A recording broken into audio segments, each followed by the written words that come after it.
तुर्की और अजरबैजान में आने वाले दिनों में भारतीय पर्यटकों की संख्या, गंतव्य विवाह यानी डेस्टिनेशन वेडिंग समारोह और भारत के फिल्मों की शूटिंग की कमी देखी जाएगी। सरकार इन दोनों देशों में भारतीयों को न जाने के लिए प्रोत्साहित करेगी। सरकार सूत्रों ने गुरुवार को ये जानकारी दी थी। हालिया भारत पाकिस्तान संघर्ष के दौरान इन दोनों देशों ने पाकिस्तान का समर्थन किया था। यही नहीं, उन्होंने भारत की ओर से पाकिस्तान को और पाकिस्तान के कब्जे वाले कश्मीर यानी पीओके में आतंकवादी ठिकानों पर की गई कार्रवाई की भी निंदा की थी। पाकिस्तान ने सैन्य संघर्ष के दौरान भारत के खिलाफ तुर्की से ड्रोन के बड़े पैमाने पर इस्तेमाल किए थे। भारत के इन दोनों देशों के साथ व्यापारिक संबंध पहले ही निगरानी में है।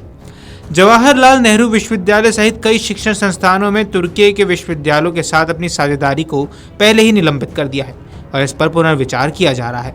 सूत्रों ने मीडिया रिपोर्ट्स में कहा कि हर साल बड़ी संख्या में भारतीय पर्यटक तुर्की और अजरबैजान जाते हैं, जो दोनों देशों के लिए एक अच्छे खासे राजस्व का जरिया है। सरकार इस बात पर विचार कर रही है कि भारतीयों को इन दोनों देशों की यात्रा करने से कैसे हतोत्साहित किया जा सकता है। सूत्रों ने अमीर और प्रवासी भारतीय यानी एनआरआई विदेश में शादी समारोह का आयोजन करते हैं।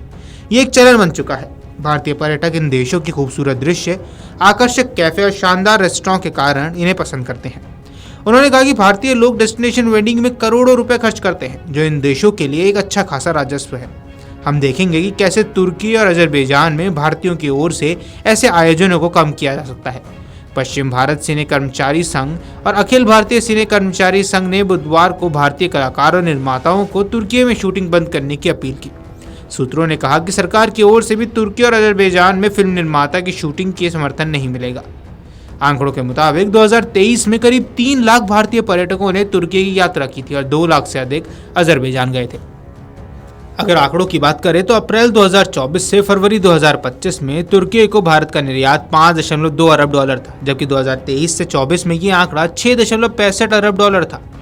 वहीं इस अवधि के दौरान अजरबैजान को भारत का निर्यात 86.7 मिलियन डॉलर था, जबकि 23-24 में यही आंकड़ा 89.67 मिलियन डॉलर पहुंच गया। भारत का तुर्की से आयात 2024-25 में 2.84 अरब डॉलर था, जबकि 2023-24 में ये आंकड़ा 3.78 अरब डॉलर था।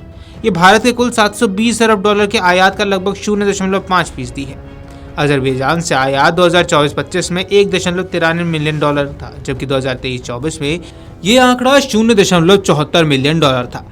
वहीं आपको बता दें कि भारत पाकिस्तान के बीच तनाव के दौरान तुर्की द्वारा पाकिस्तान के समर्थन के बाद दिल्ली के फल बाजारों में तुर्की सेब का बहिष्कार जोर पकड़ रहा है। इसके परिणाम स्वरूप व्यापारी और उपभोक्ताओं ने तुर्की सेब की खरीद बंद कर दी है, जिससे इन सेबों की आपूर्ति बाजार में लगभग खत्म हो चुकी है। दूसरी ओर कश्मीरी अम्बीरी सेब की मांग में वृद्धि देखी जा रही है, क्योंकि उपभोक्ता स्वदेशी विकल्पों की ओर रुख कर रहे हैं।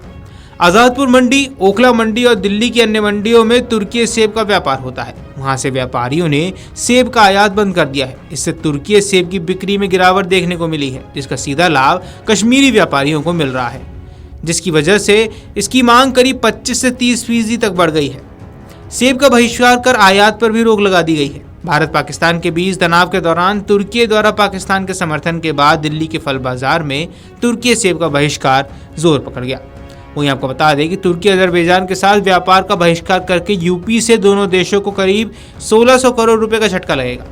यहां से आने वाले उत्पादों को सौदे को निरस्त कर दिया गया है। इसके अलावा मई, जून और अगस्त में कम से कम 8000 टूर पैकेज भी निरस्त हो चुके हैं। यूपी से पर्यटकों की न जाने से करीब 450 करोड़ रुपए का नुकसान उठाना पड़ेगा। इसमें अजरबैजान की हिस्सेदारी ज्यादा है। यूपी में तुर्की के सेब, सूखे मेवे, कालीन, सिल्क, लिनन व खास मसालों का करीब 1000 करोड़ रुपए का बाजार है। वहीं अजरबैजान की चाय, कॉफी और सिरमिक का बाजार यूपी है। पिछले दिनों में ही 150 करोड़ से ज्यादा के ऑर्डर रोके जा चुके हैं। कानपुर के थोक मसाला कारोबारी ने बताया कि देशों से आने वाले खाद्य उत्पादों की उच्च वर्ग की मांग ज्यादा है, लेकिन अब दिए गए ऑर्डर निरस्त किए जा रहे हैं। Federation of India export organisation के मुताबिक कारोबारी संबंध वाले शीर्ष 10 देशों में न तो अजरबैजान और न ही तुर्की है। इन देशों से व्यापार न होने से भारत को कोई खास फर्क नहीं पड़ेगा। चमड़ा निर्यात परिषद के पूर्व चेयरमैन मुकत्तल अमीन ने बताया कि तुर्की से आने वाले फिनिश लेदर का बहिष्कार पहले ही कर दिया गया है। Video desk amarujala.com। अगर आप ये वीडियो YouTube पर देख रहे हैं तो हमारे चैनल को सब्सक्राइब कर बेल आइकन दबाएं और Facebook पर देख रहे हैं तो हमारे पेज को लाइक करें।